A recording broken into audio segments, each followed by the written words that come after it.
Rebecca Goldberg. I'm the executive director of the Helen Diller Institute. Feel free to say if you want. Okay, cool. Yeah. That's fine. So thank you for joining this program entitled Boredom, Curiosity, and the Crisis of Meaning with our guest, Nana Ariel, and our visiting professor, Yael Segalovitz. They will be talking about the role of boredom in contemporary thought and childhood experience, especially in the context of prolonged confinement. And I'll just note, if I can, I know you'll mention this later, but it comes out of a children's book as well on the same topic. A bit about the Helen Diller Institute. We have two programs, one on Jewish law. We'll have a program tomorrow on that. One in Israel studies, and we provide extensive academic programming and a rich forum for students and faculty. We have an undergraduate fellowship of 40 students, bring visiting faculty from Israel and US universities to teach and research at UC Berkeley, host the university's undergraduate minor in Israel studies, and offer dozens of lectures and programs for the public and campus communities. This is the first program of a literary series this fall, with Nana Ariel beginning us off for it, and that program has been curated by Yael Segalovitz. Other upcoming programs we will share later and on our website at a later time. So I want to spend a moment introducing our speakers. I'm thrilled to welcome Nana Ariel. She researches and teaches in the fields of rhetoric, the culture of the word and the book, and the learning sciences. She's a senior faculty member at the Faculty of Humanities at Tel Aviv University, previously a guest lecturer and researcher at Harvard and Sciences Po, and a fellow at the Minduket Center for Learning Sciences. Her areas of interest are the rhetoric of modernist and contemporary collective movements, conventions and cliches in language, material culture of books, and the connections between theory and practice in learning and pedagogy. She is a member of Adar Group for Research in Rhetoric, a fellow of the Ruach Hamakom Center for Public Humanities at Tel Aviv University, and a board member of the organization Derech Ruach. She's also a children's author and a publisher. And now I want to introduce Yael Segalovitz, who is here for the second year as a visiting professor with us. She's the Helen Diller Institute visiting professor. At UC Berkeley, she teaches courses in Hebrew literature and translation in the Department of Comparative Literature and Jewish Studies. And she is an assistant professor in the Department of Foreign Literatures and Linguistics at Ben-Gurion University of the Negev. She received her PhD from the Department of Comparative Literature at UC Berkeley in 2018, where she was a Townsend Center Fellow and a Posen Fellow. Her research spans American, Hebrew, and Brazilian modernisms with a focus on transnational literary exchanges complemented by her work translating literary works across these cultural contexts. Her current project follows the resurgence of psychoanalytic object relations theories within the American humanities. Please join me in welcoming Nana Ariel and Yael Segalovitz, and I will let you jump in. Thank you. So I should say that Nana and I know each other for years now. We've worked together at Tel Aviv University years ago. And since we met, Nana has done everything a person can ever do, which is meaning that she's a writer, a publisher. She has her own publishing house in her house, doing incredible work. She is herself an essayist, a scholar, publishes in newspapers and public intellectual. So really quite impossible to be friends with. But I want to start the conversation with her incredible children's book that is called The Most Boring Book in the World, הספר הכי משעמם בעולם, which is really an extraordinary work of art that is able to speak to children in ways that give them full respect for their abstract thinking and recognition of complexity, but also is highly enjoyable and thought-provoking for the adults that either read their book on their own or engage with it in the presence of children. And since you didn't, most of you had the wonderful chance of reading this book yet, I want to start by asking Nana about the concept at the center of the book. And I'll pass it around so you can see, because it contains very little illustrations, all of them actually illustrations made out of basic graphic forms and of the materiality of language. What brought her to consider or to reflect on boredom these days, and what can we make of that mental state, both as something that is considered highly invaluable and unwanted in today's culture, but something, as she, I think, proposes here, that also holds high potentiality. Thanks, yeah. Maybe I can tell a little story. Recently, during the Iran war, when we were all in shelter all the time, I was invited by the Avichai Cultural Institute in Jerusalem to do this Zoom workshop with the kids on boredom, about boredom. And okay, I thought okay, we're going to meet a few kids on Zoom, we're going to talk about boredom, and then I found out that 600 kids registered to join the Zoom, and hundreds of them actually attended. And then I realized that people want to talk about their boredom. And kids, for them, it's an intriguing concept. Unexpectedly, perhaps. And that although extreme life experiences, like being in shelter during a war, does not produce, perhaps boredom is not the most obvious thing you would think when you think about these kind of experiences. You would think about fear and anxiety, but boredom is part and was always part of extreme life experiences, even the Holocaust, you know. It's something that we should perhaps be cautious about, but yes, during the Holocaust there was a lot of boredom. Not much is written about it, but some people, some survivors wrote in their journals about their boredom during the Holocaust. So it's a very human and very universal emotion that people experience. So they came to the Zoom, and the first thing I asked the kids is, what's the most boring thing in the world? And then I get the usual suspects. So they say being in shelter and waiting in line. I would say homework. Oh, homework, definitely. Tidying up my room, reading, many of them said. Yeah. Okay, but then I wanted to dive a little bit deeper. So I wanted to ask them what boredom is. But this question might be a little bit complicated. So I asked, boredom is like what? And they started to answer, and they said, the things they said were very surprising, because they said things like, boredom is like anger. Boredom is like sadness, some said. One kid said, I can't forget this lovely answer. He said, boredom is like swallowing air. Maybe thought of a yawn, right? Swallowing air. But it's very accurate, because boredom is a void, is the feeling of void.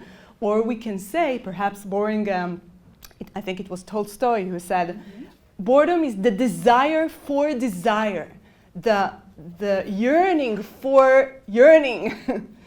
I want to feel something, I want to want something, but I don't. So boredom, and even kids know that, is a very complicated emotion. And sometimes when kids say, I'm bored, they actually mean other things, also adults. So this feeling of boredom, which has other emotions in it, is very dominant and salient during this time of being in shelter and other kinds of extreme existential experiences. I want to linger a minute with this quote of the desire for desire. Adam Phillips, that we talked about, a British psychoanalyst, talks about boredom as a fundamental mental experience that is really part of mental development, where are areas of human experience in which stimuli is not clearly provided for the child, and only from that moment of ostensible void, the child develops the capacity for curiosity, which we will talk about, and creativity. Because it is only then that the child is able to search, right? Or has kind of the urge to search for another stimuli, and more so, to feel what it is that he or she are looking for. But these moments are also moments of extreme anxiety, because you are stuck with the most private, personal, intimate part of yourself, and you should be able to listen to it. And Adam Phillips says, which I very much agree with, and I would like your opinion on it, that parents a lot of the time have the desire, when they feel the child's frustration and boredom, to provide the stimuli. Here you can go play Legos. Here we can go draw together. But he says actually the parental responsibility is to hold the child, that is to say, I see you are bored, but also to allow them to engage with that boredom. So I was wondering how the book, if at all, I feel it is, but how you feel that it invites these moments of boredom that also may pave the way for creativity. Yes. Well, it's not only the children, right? It's also 100%. us. I start with the easy. Yeah. We have no opportunity of being bored today, right? Our attention is taken, some say stolen, by the stimuli we have in our hands all the time. And without the opportunity of feeling this void and developing a sense of wanting or desire, you don't know what you might want, right? So the potentiality of your desires is hidden or cannot be revealed or self-revealed. So the book invites children and their parents, or only their parents sometimes, some adults also engage with the book. So the book invites a challenge or a play with boredom.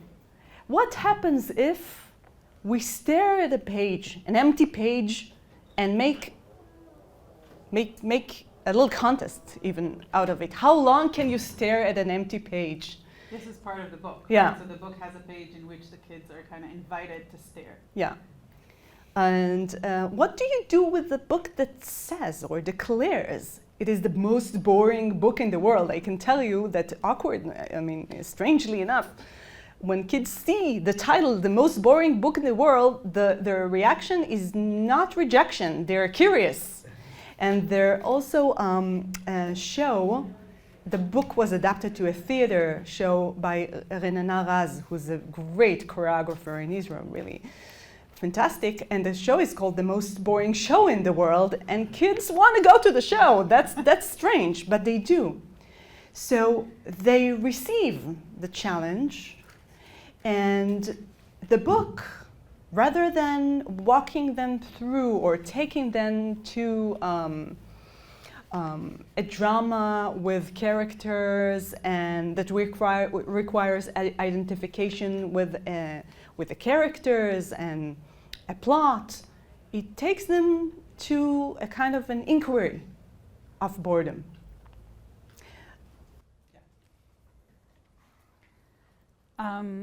You said something in our own conversation about the publisher's reactions to a book that is all in black and white, no illustrations, no characters. There's also red. There is some red, that is, I remember. But by the way, in a black and white book, when there is red, this is the drama. The drama is the drama of language and form. And you have to do very little in a book that's minimalist and empty in order to stimulate a reaction or emotion. Sorry. No, I think it's very much part of the conversation. I was wondering then, why do you think publishers had these knee reaction of saying, you know, kids would not want to engage with the book? What does it tell us both about the publishing, you know, industry, but also about our conceptions of children or, you know, enjoyment and books? Yeah. Well, many publishers and many people who are sometimes publishers think that children are incapable of abstract thinking, and that if you don't give them a plot with characters that you can identify with, that are anthropomorphized, right? They have the form of a person or an animal, right? In some cases, they wouldn't be able to grasp it.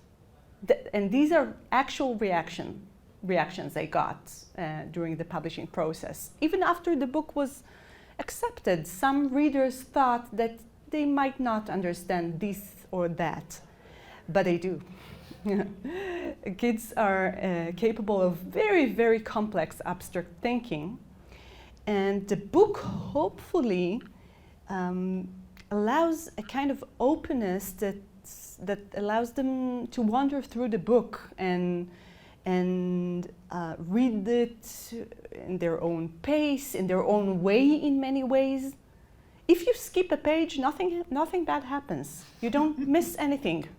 You can even read it, I don't know, from in a different order, or there is a punch at the end. There is a punch, but it doesn't matter. If I say it right now, it's not a spoiler.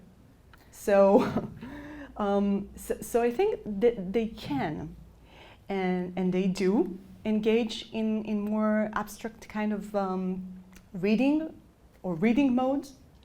And I think that maybe to add that these are sometimes also the book I like for adults. Things that are less rigidly chronological or linear in their narration, maybe a little bit more experimental in some way, very much inspired by some avant-garde experiments of early 20th century. But also I have also other sources of inspiration which are curiously not so much from children's books world, but Jewish mysticism is something that I have in mind. But, and we talked about it this week, also Alice in Wonderland, who sits with her sister in the bank, and her sister reads a very, very boring book without pictures or conversations. And she says, what's the use? She says, what's the use of a book without pictures or conversations? So I tried to write Alice's sister's book, the boring book Alice's sister reads.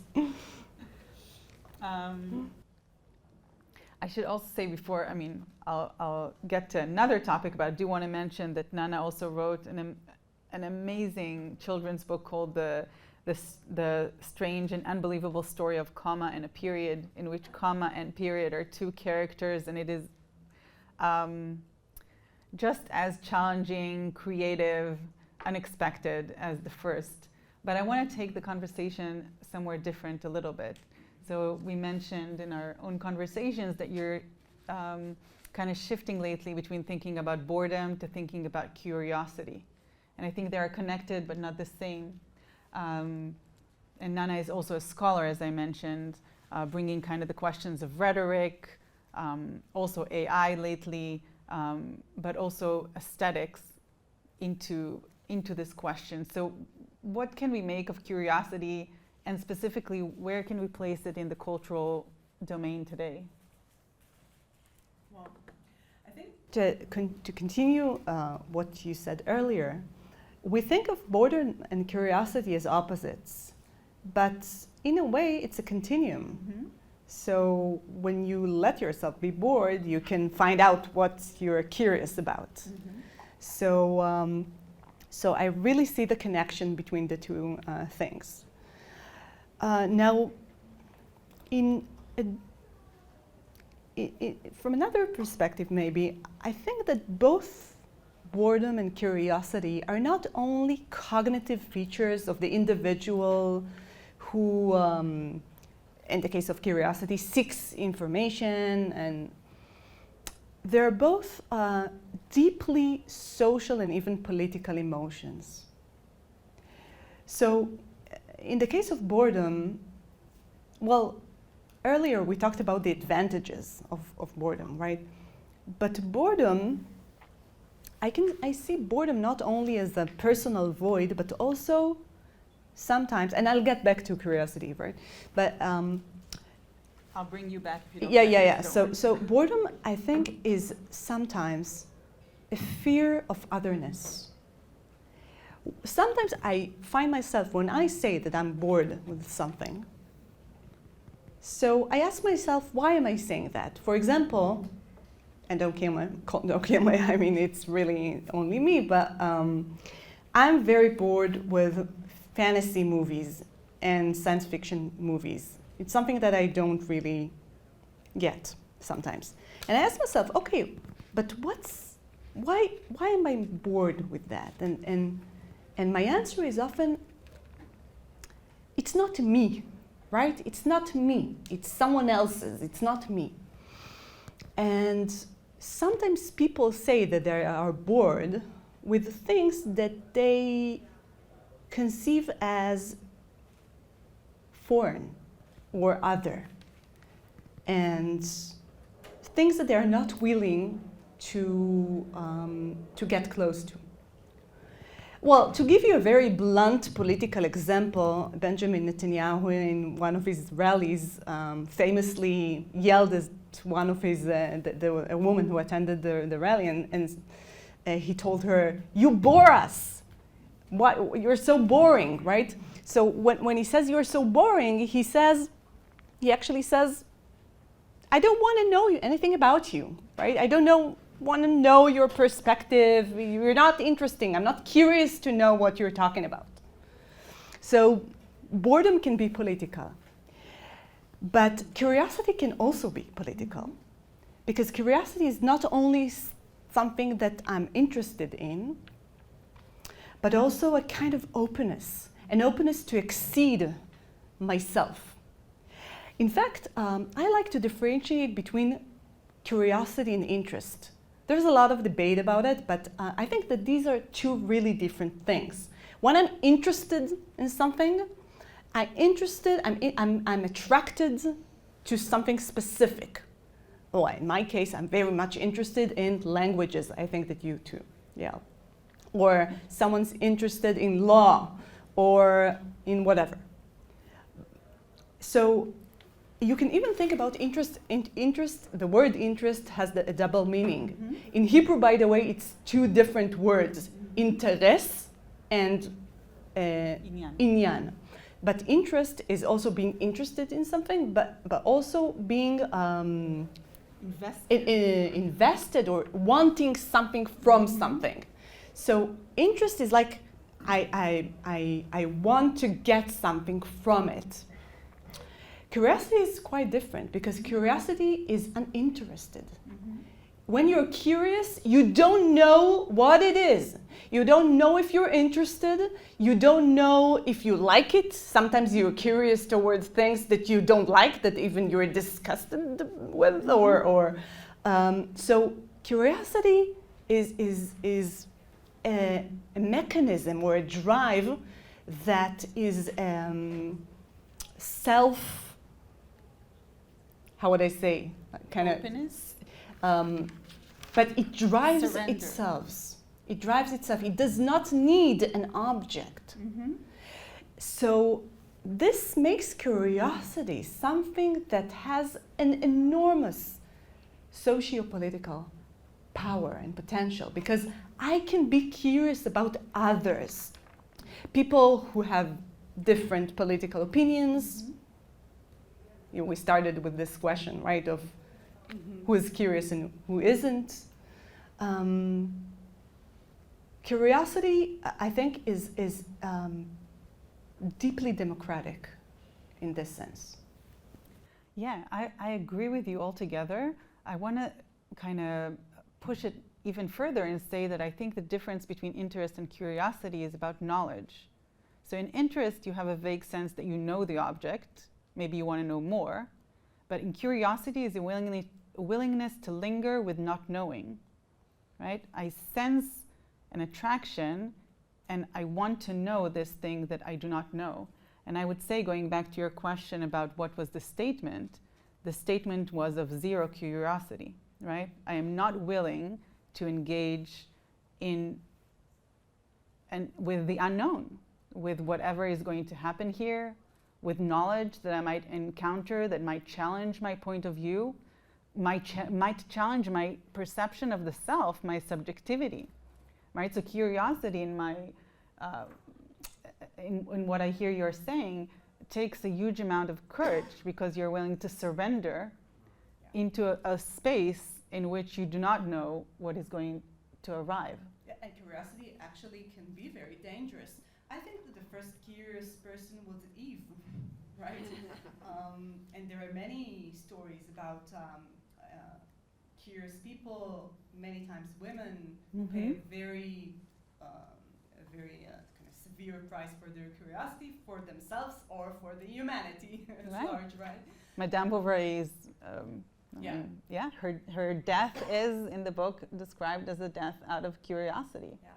She was overly curious. It's no coincidence, I think, that authoritarian regimes and extreme religious regimes do everything they can to avoid curiosity, right? So curiosity, requires courage and often willingness to pay prices, personal or social. If we go back to text and the aesthetic, what can you find, or what do you think is a text that invites curiosity, or how do you identify it in the textual world? Yes. So I think that the narrowest answer would be that there are some genres which are fundamentally built on curiosity, like detectives, right? Or these kinds of genres where there is information missing. And that's actually one very central theory of curiosity, the knowledge deprivation theory, where there is a knowledge missing, and you have this urge to get it. So that's the narrow answer. But I think that there are other ways or modes of narration and storytelling that stimulate curiosity. Not when there is an information piece missing, but when there's real openness, right, in the narrative. When you feel that you have space for inquiry while reading. Not that someone leads you to the inevitable end, but where you yourself, as a reader, can investigate something about the text or about yourself. And I would add, and this is where I want to go to another kind of topic with Nana, is that in Nana's work, it's not only the text, but the materiality, the form, that is really both an invitation for curiosity, but also an expression of curiosity in the flesh. And Nana has, as I said, a publishing house in her own home.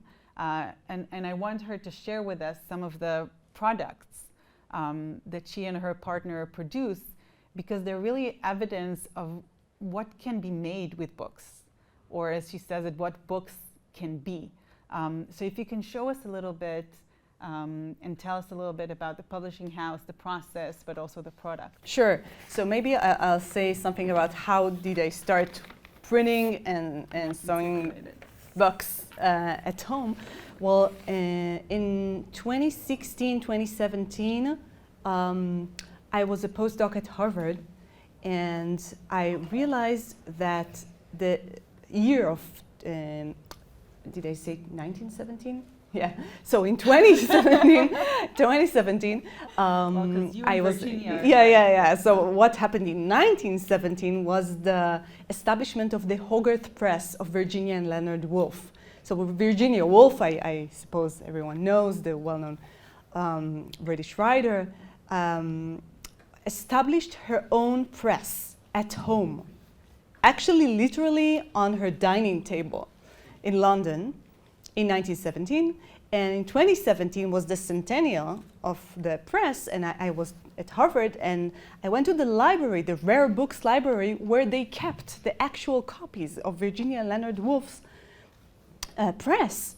And I was shocked to see how simple they are and how really beautiful and heartwarming it is to see what they did. And I curated an exhibition there of their books, their Hogarth Press books, just to kind of say something about the press and their press.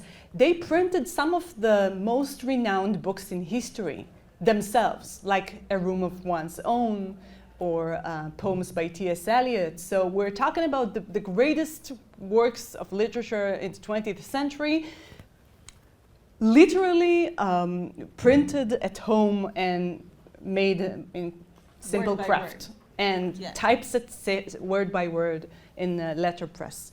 So I curated this exhibition and this conference and this workshop, and then after coming back to Tel Aviv, I started with my partner a press of our own where we print our books and saw the books saw the books manually, and and we print books that usually cannot be printed by commercial publishers. Stuff that are short, unusual in all kinds of ways. For example, the man here holds Virginia Woolf's The Sun and the Fish, an essay she wrote after experiencing an eclipse in eclipse. So in 1928, or Rachel, the Hebrew poet. I don't know where it is now, but yes, the person here holds The Life of Ants, her essay on the advantages of the life of ants. And it's also ant size. Yes. Yes, so this is our personal venture after the wolves. They are numbered. They have little number of copies for each edition, and yes. So maybe it's time to ask the big question.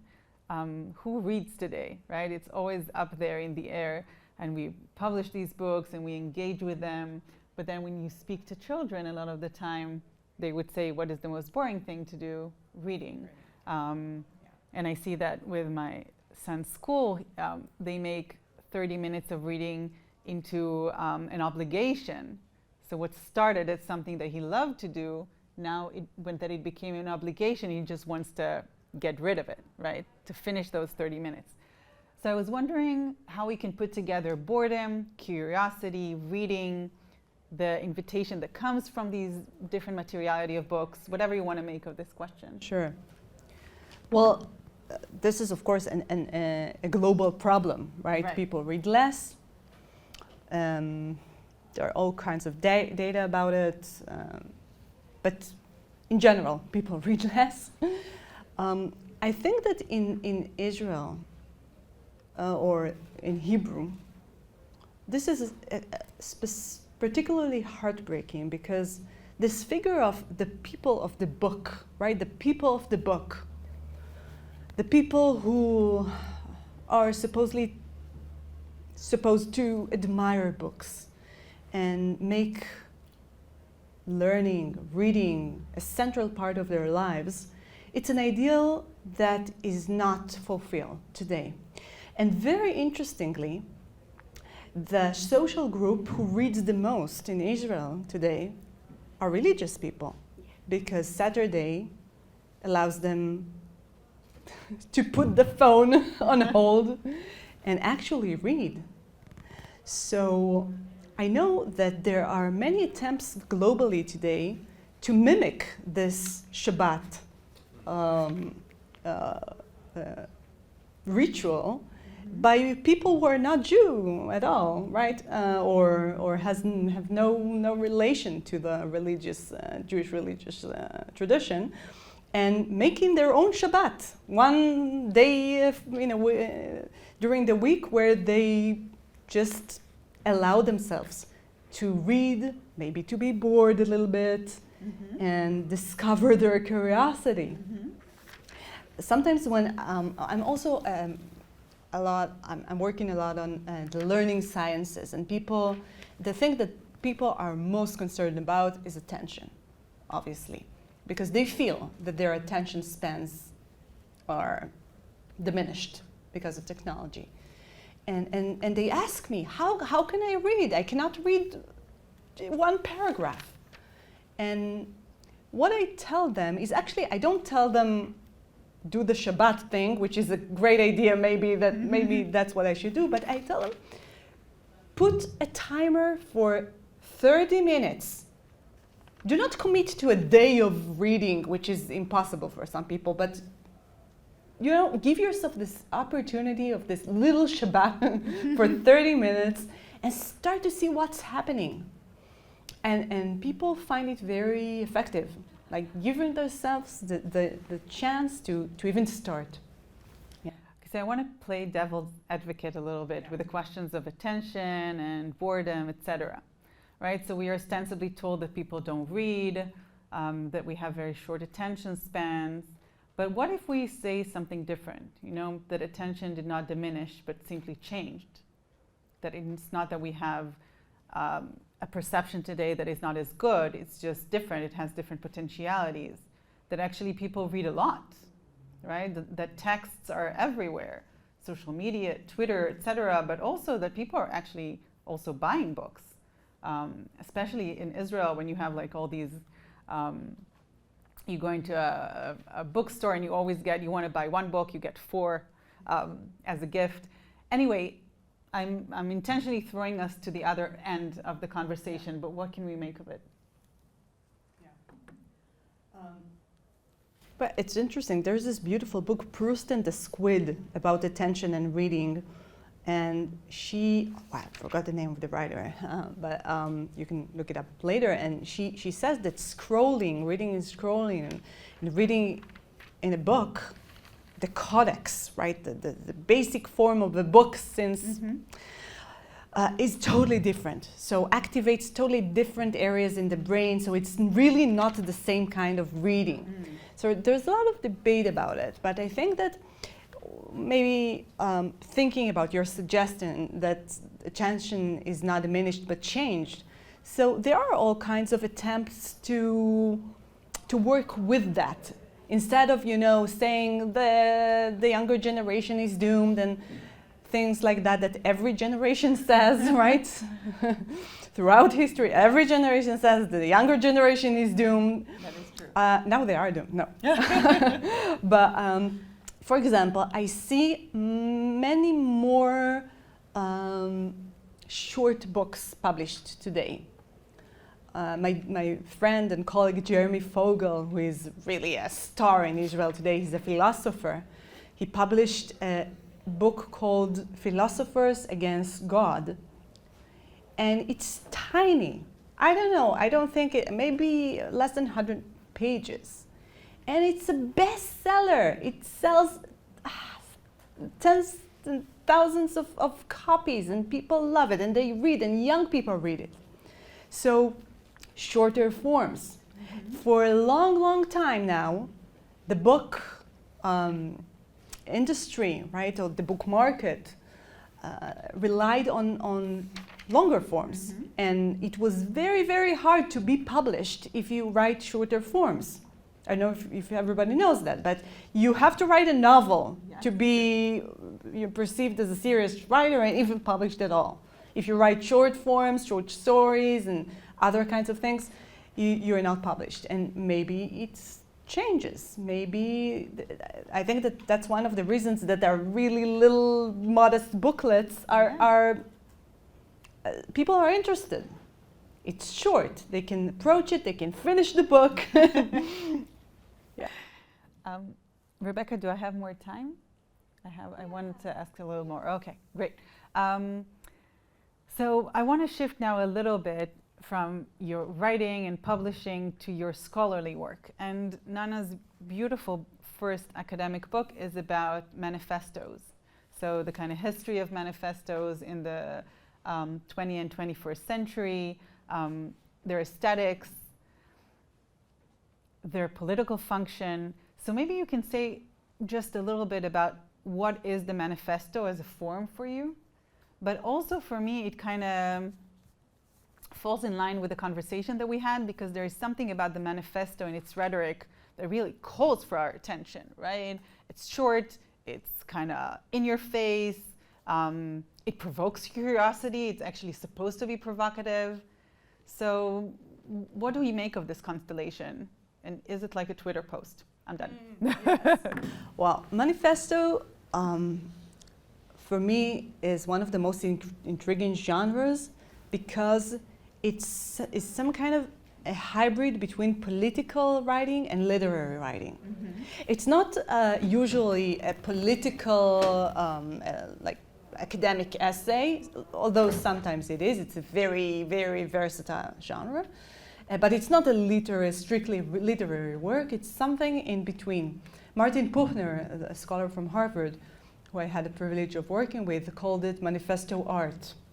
So when I actually fell in love with manifestos very early in my studies. I remember, and it's related to what you asked, because I remember the moment when I encountered the first futurist manifesto, which is a work done by Italian writer Filippo Tommaso Marinetti in 1909, which is an extreme text with an extreme rhetoric. Well, I'll say it bluntly, it's a fascist text, calls for violence, and it's misogynist, and I remember reading it. I mean, you might wonder, why would I want to read such a text and think about it? So I remember the moment of encountering it, and first being amazed by the intensity and the energy of the rhetoric, but also saying to myself, well, you can hate a text and be curious about it at the same time. Holding this complexity of being critical and curious, despising, being rejected by, and embracing at times. And I think that this kind of complexity is something that is missing for me in contemporary discourse, which is very much extremist. So the text can be extreme, but my position toward the text can be complex.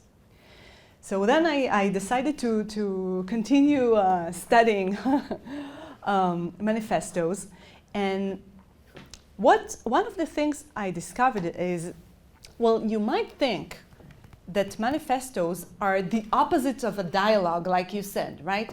Manifesto is like shouting at someone, and a dialogue is a conversation. But one of the things I discovered is that manifestos can be very much dialogic. So many times, a manifesto writer would contain a dialogue with all kinds of imagined voices, the potential readers of the manifesto and people who supposedly can oppose the manifesto. You can find it in the Communist Manifesto. You can even find it in Marinetti's fascist futurist manifestos. So it's a monological genre, like a monologue, which is also contains dialogical traces. And the dialogical traces is what interests me the most there, where you can find other voices while the writer wants to annihilate them maybe, but they're still there. And hearing them and kind of letting them in is something that is interesting to me in Manifesto. I really love this, and I have two questions in different directions, so I'll go into one. I'll just add one thing. When I started writing on manifestos in 2010, no one knew any, I mean, no, it's not, it was a field, right? But in Israel, at least, no one knew what I'm talking about. It was esoteric. And then 2011 happened. 2011, as you might remember, was the year of Occupy Wall Street, and also really huge protests in Israel, tents along the avenues in Tel Aviv. And suddenly manifestos came back to the consciousness of the cultural kind of discourse, and it started to be something. And I must say, the manifesto is a genre that people said was dead even at the beginning of the 20th century, and it refuses to die. It comes back all the time. They said that it's gone, that it's done in the 1920s, and then the 60s came, and they said it's done in the 60s, and the 80s came with feminist manifestos and technological manifestos, and then in the 90s they say that's done, and then today there is really a flourishing in manifesto writing and manifesto scholarship worldwide. Okay, so I'll throw two things at you and you'll tell me which one you want to bite on. The first is that in the beginning of this session today, we just had a 2-minute conversation about contempt and the difference between contempt and hate. And I thought, as you were speaking about the manifesto or texts or ideas, right, that we have an objection to, we could say, I hate it, but I'm curious, or we can say, it is contemptuous, or in Hebrew, ani baz leze, and this is a kind of real pushing back. So I was wondering maybe if you feel like talking about contempt or what this might be as a reader's response. And the other thing, as a completely different association, is that in Brazil, one of the famous manifestos, a Manifesto Antropófago from 1927, is really a manifesto that in many ways kind of puts into words in what you said. So it says, you know, the Europeans think that we are cannibalists, so we are going to eat their culture. We're just going to eat their texts and eat their work, and we're going to digest it into Brazilian culture, and we're going to be cultural cannibalists, and it's going to be great fun. Yeah. So I don't know, whatever you want to respond to. Yeah, sure. I mean, first, the manifesto is really is a performative genre in the sense that very often the manifesto is not realized in any way in the real world, but the manifesto itself is its own realization. So, well, there are many examples. Well, let's take the Communist Manifesto. When Marx and Engels wrote the Communist Manifesto, there is no such thing as workers of the world, like a global worker kind of movement or something like that. And the manifesto tries to create the movement with words. Mm-hmm. And there are many other examples of manifestos which are the realization of themselves. And some manifestos that try to herald art movements became the most important creation of the art movement themselves. Like in the futurist example, the futurist manifesto is perhaps the best, like the futurist masterpiece as opposed to some other futurist creations.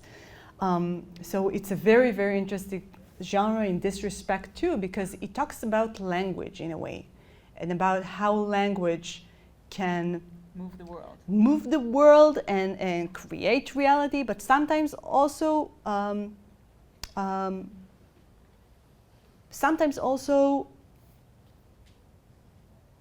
be the thing itself, right? Be the thing itself.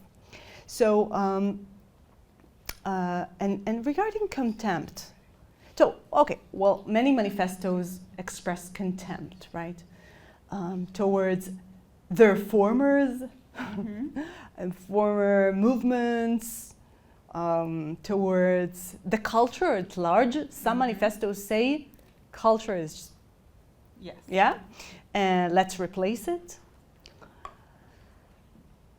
And we did think for a minute before we started it about contempt.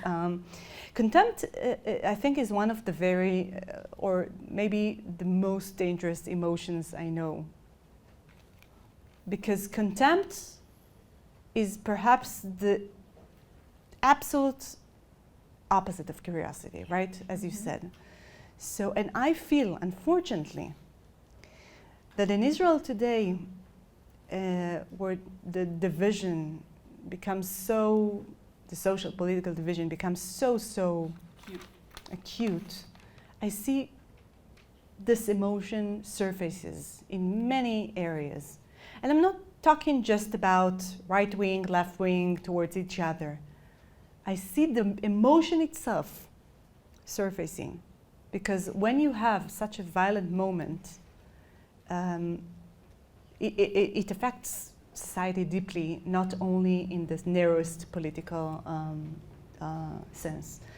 And my response to this, I think, is education. Being in class with people, with students, with colleagues, and having a dialogue, teaching how to have a dialogue. And also, I think, personally, reminding myself each and every day, because sometimes I catch myself on the verge of contempt. It's very easy. It's very easy. It's this othering, right, that we talked about earlier. When I catch myself on the verge of contempt, I remind myself how dangerous it can be. And I actively replace it with, or try to replace it with, generosity, openness, curiosity. Yeah. Okay, I'll finish with one last question, then we'll open it up for conversation. With, again, manifestos, curiosity. I mean, we talked about the importance of manifestos and kind of the way that they can create a world and envision a different world. But it also seems to us, again, on the other extent, that everyone is writing manifestos today, right? You open whatever social media it is, you write a manifesto. It's not always, if at all, dialogical. It seems also that a lot of institutions feel the need to writing any kind of, documents that really present their views, and it sometimes feels completely futile. So is this just an excessive form of manifestos, a completely different aesthetics of manifestos? And then I swear there will also be a dialogue in real life here in the room. I mean, Marx and Engels would laugh in grave, right? If they saw the Facebook manifesto, right? Yes. Declaring their principles. So we're seeing now all kinds of variations of manifestos where actually there are perfumes on the market called manifesto. Manifesto became a brand which many people use because maybe it's sexy or maybe it sells, right? So manifestos did change. Now it became much more individualized. When we talk about earlier manifestos in the 20th century, we usually talk about movements. And even when someone wrote them alone, he would usually, or they would usually use we, the plural. So even if it's just one. So from collectivity and movements, we move towards a much more individualist manifesto writing. But there are some exceptions, and I think that in every cultural shift there are other trends that are parallelly kind of surfacing, because we do have cultural movements today. and resistance movements of all sort of, or all kinds. So, so it's fascinating to me to see how this genre, which is the ultimate modern genre. Many times people kind of wrote, this is the genre of the 20th century, how it becomes a genre of the 21st century, and what happens or continues to happen with it when other identities, other technologies absorb it. What happens with Manifesto with AI, right? We can talk about it, but... Okay. So let's open it up to Try questions. to use the microphone if we can. Yeah. I already see a question.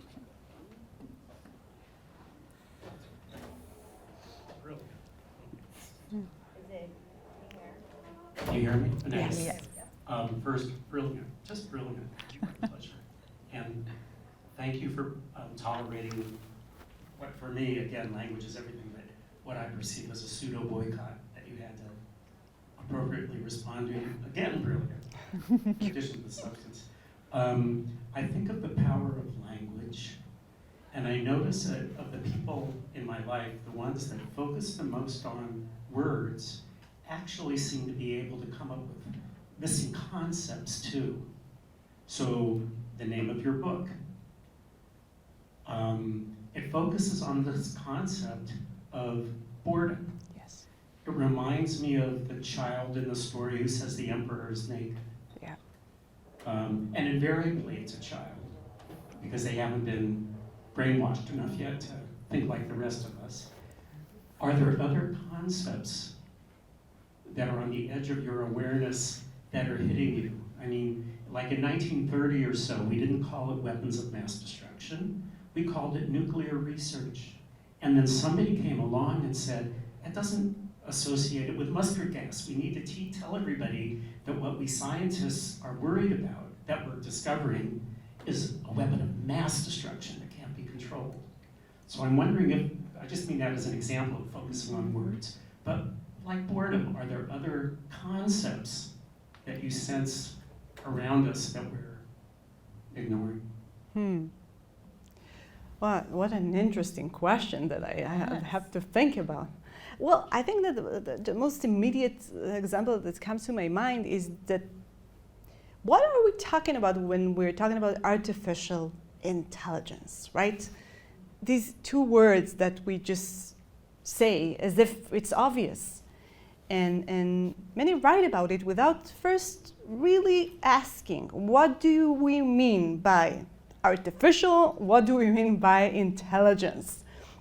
So I think that many debates on the matter could have been kind of prevented if we first sat and thought, what do we mean, and do we even agree about the very concept before we say something like, oh, we're doomed,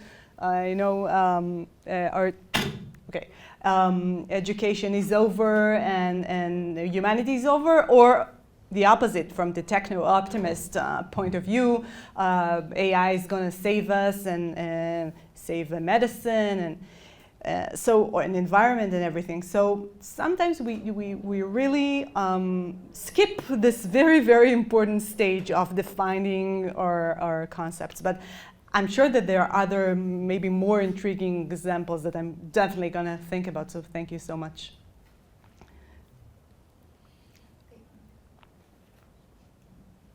Hi, thank you. It was very interesting. When you started defining curiosity, I was thinking, oh, I think of curiosity as being associated with children. But then the first thing that came to mind when you talked about it as sort of a non-judgmental openness was, oh, is it maybe the opposite of non-normalization, of people walking out of the room and not taking the lunch or the coffee or the water, like the ability to sit with people whose opinion differs from yours, or you think it does, whether it does or not, or you don't even know their opinion, as opposed to what I see all over the world today, which is people will only go in the little corner of people who have been vetted to share the mirroring ideology of theirs in every little detail. Yes. So I was thinking maybe curiosity needs to come back as referring to the adult world. Well, absolutely. I think that's the main reason why I'm interested in curiosity lately. And the word curiosity comes from Latin, cura, which is care. Curiosity is care, is caring for something, really being open to the environment, open to others, is caring. And there's also... In languages, it is also then becomes searching. Yes, yes, and in Hebrew actually, sakranut, which is the Hebrew word for curiosity, it's more like searching and exploring, liskor, to explore the environment, and there's a lot of body work here, and eye work. It's the, well, even in the story of Adam and Eve, she's curious and she opens her eyes, right? She's looking at the environment, she's open. And I think that this kind of care is there, and curiosity is really, could be an answer to this, polarization and contemporary seeing. But I must add that curiosity has a darker side. People can be curious in a noisy way.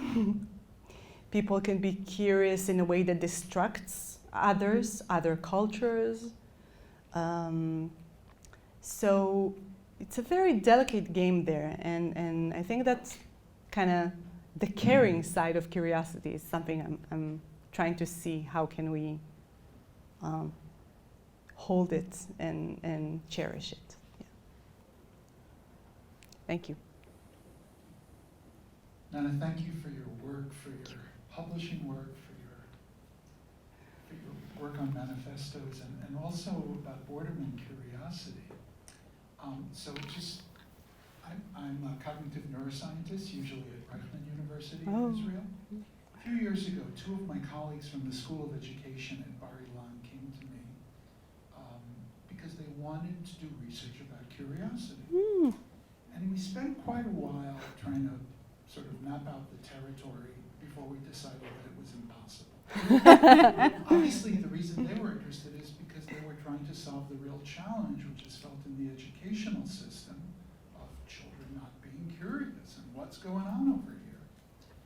But curiosity and boredom, I think, can be really deeply understood on a biological level when we understand that many living things, not only humans, right, are fundamentally curious about opportunities and threats in their environments.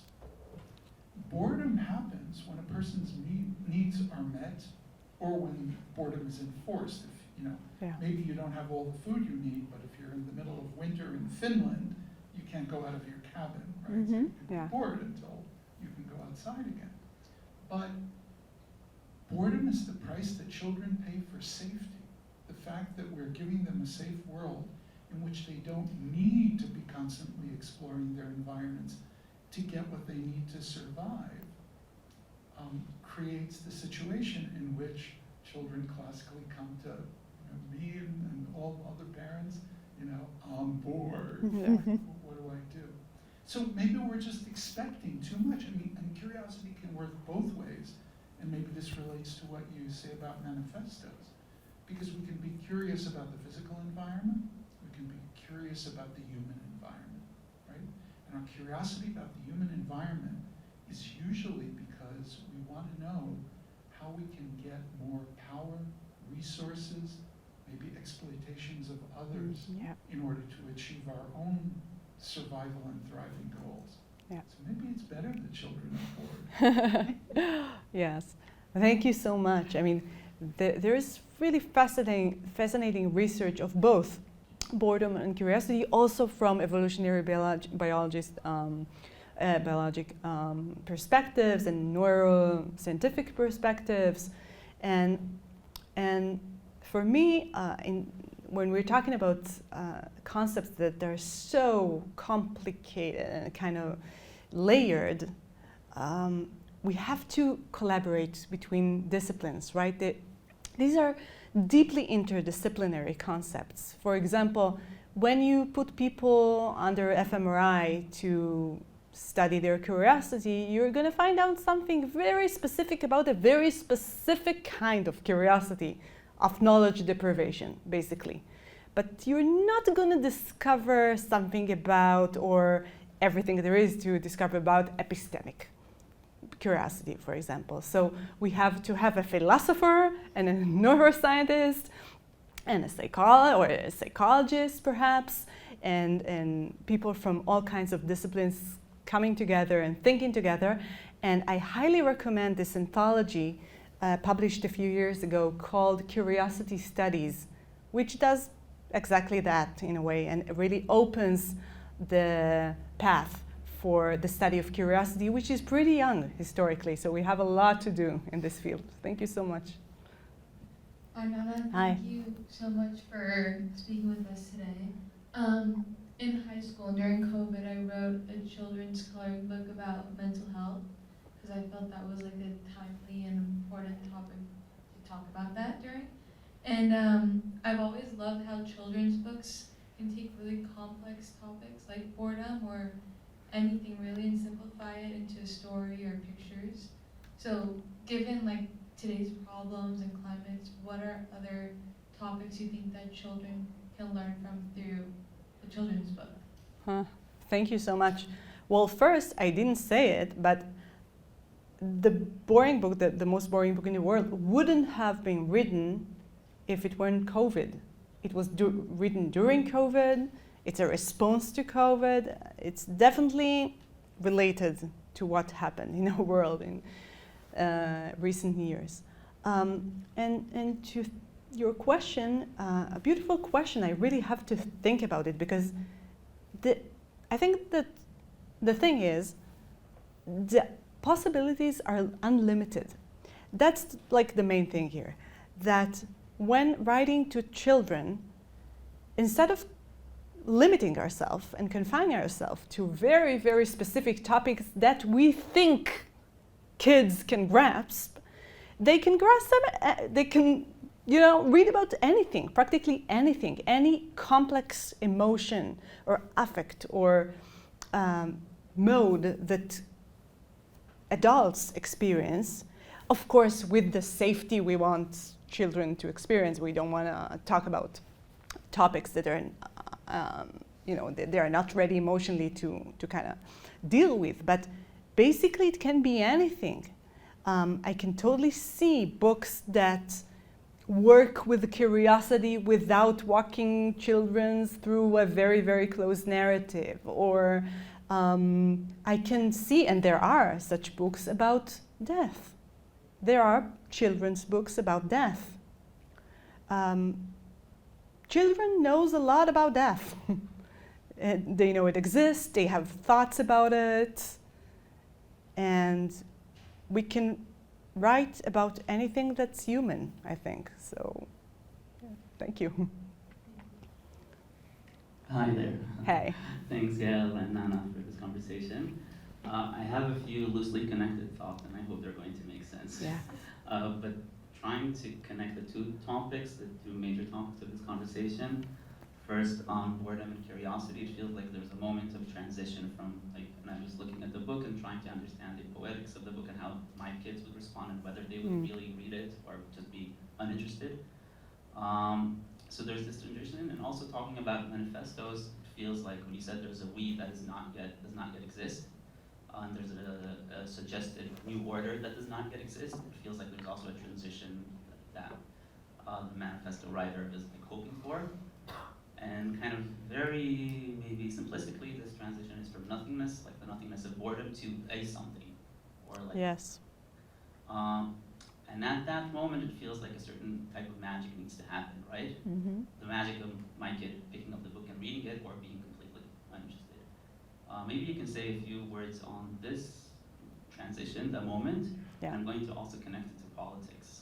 Okay. Because I feel that also, like, in moments of hopelessness and feeling that there's nothing you can do, which maybe some of us share, It feels like there needs to be some kind of transition into it, something that requires some kind of, I don't know, magic that is hard to grasp.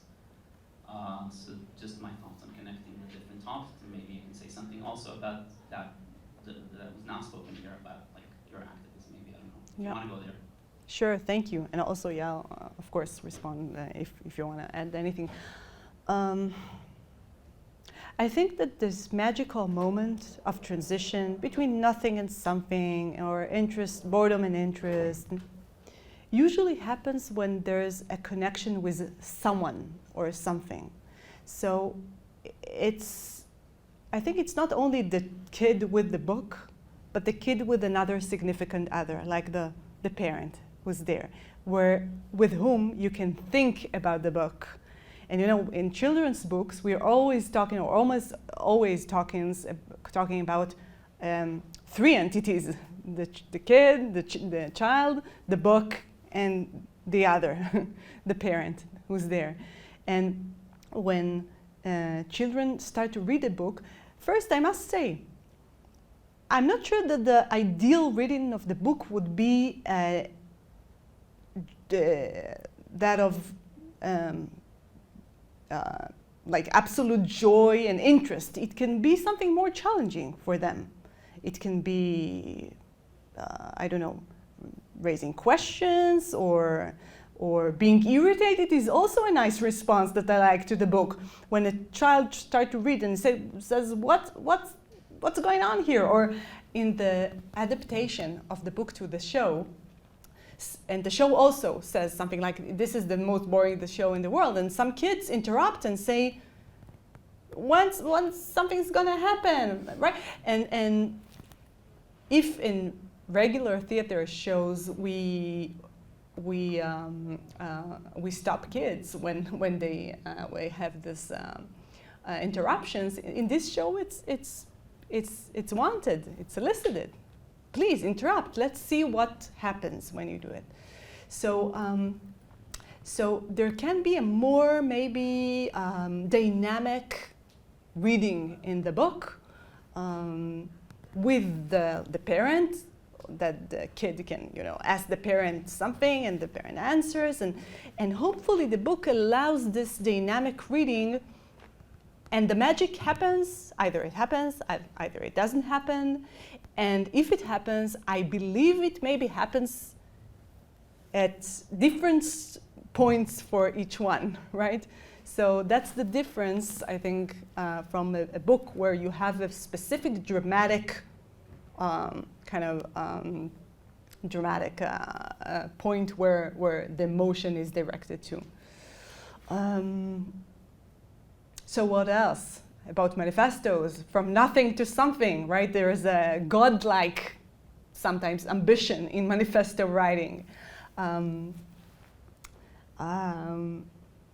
which is I think always part of the political standpoint. I want to create something in the world. I want to change something. So I don't know actually what to make of it. Maybe you have other thoughts as well. But I think that perhaps, and relating to the last thing you said,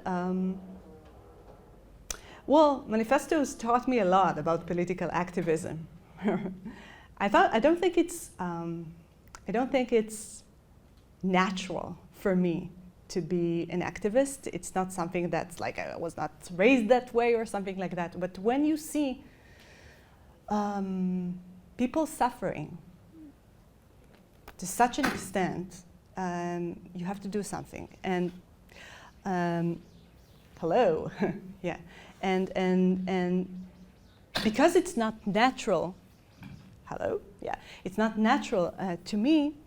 I copy. Sometimes I copy beautiful lines from manifestos I know, maybe not the harshest lines, but beautiful things people have said throughout history when they try to change the world or address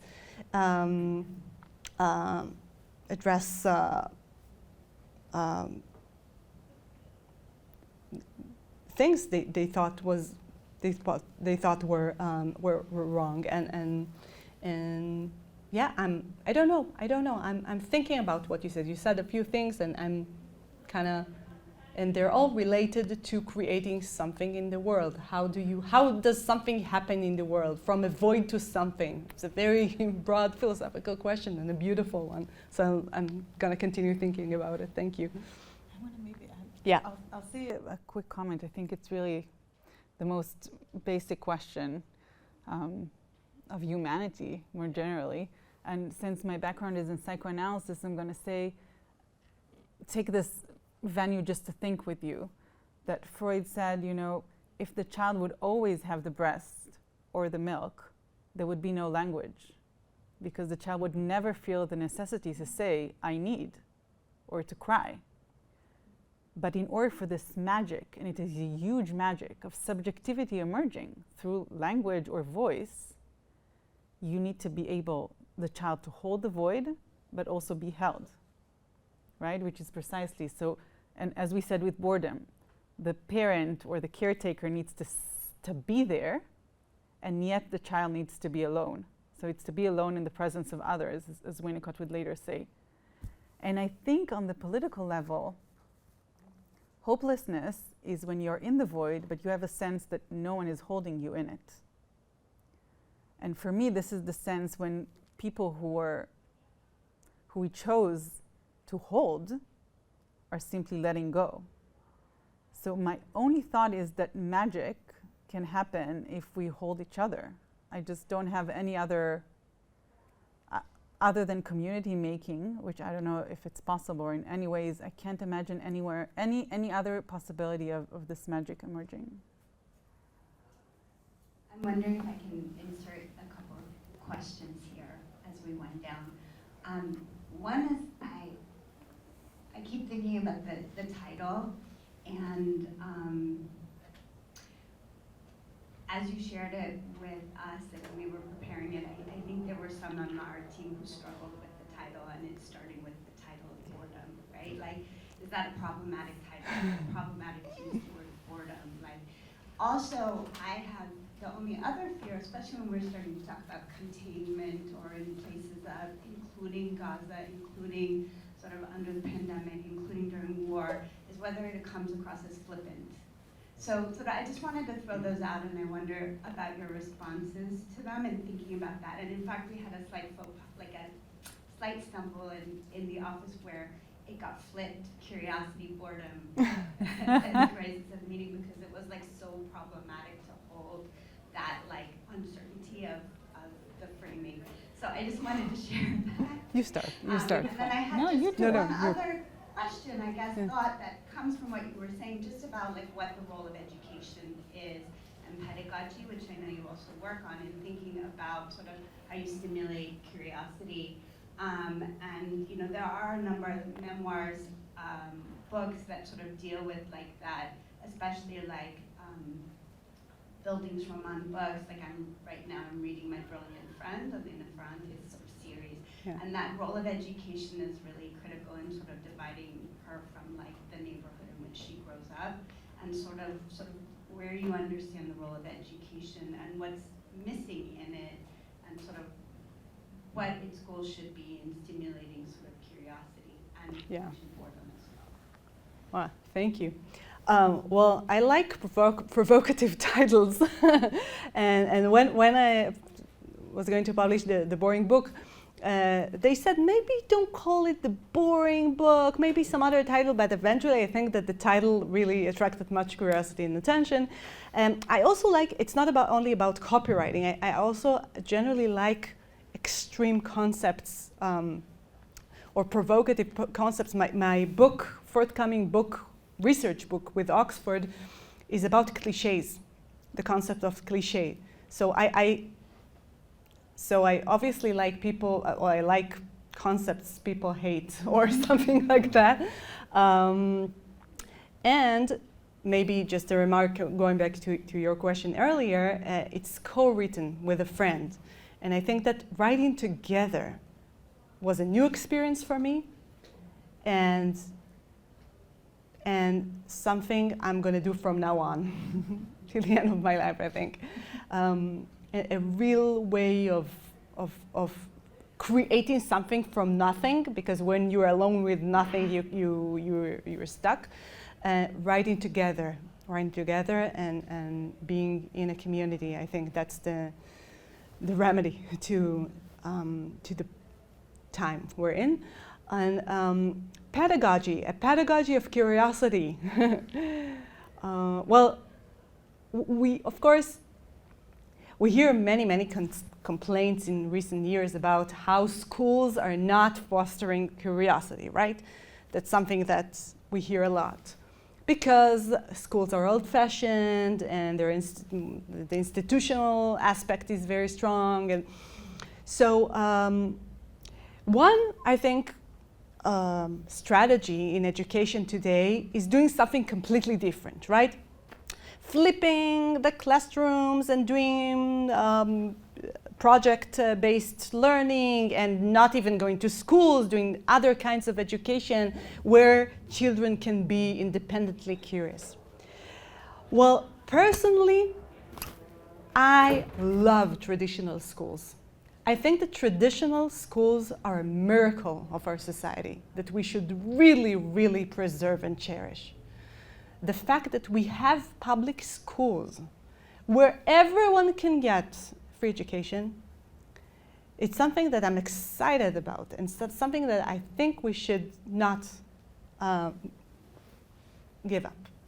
So when I think about curiosity in education, I think about how to foster curiosity in the existing system, not by dismantling the system. And this is, of course, related to all kinds of institutional issues, like how well are teachers paid and resources. But for me, it's always also about teachers' autonomy, because the key, I think, is curious teachers. Curious teachers are teachers who learn throughout their lives. Lifelong learning of teachers, where teachers are allowed to continue learning, they're curious, and kids are also curious. What's amazing about curiosity is that it's contagious. You know this phenomenon of you have the traffic and there is, alas, an accident, and there's traffic because curious people stop to look at what's happening. So why are they curious? They're not curious about the accident. They don't know what happened. They're curious because others are curious. So curiosity is contagious. And I think when teachers are curious, students are curious. So we have to surround ourselves with curious people. And perhaps that can help kind of insert or bringing curiosity into the classroom. Thank you. Amazing. Thank you so much for joining us today. Thank you for keeping cool and with a slight delay in us getting going. And thank you, Nanda, and thank you, Yael. Thank you.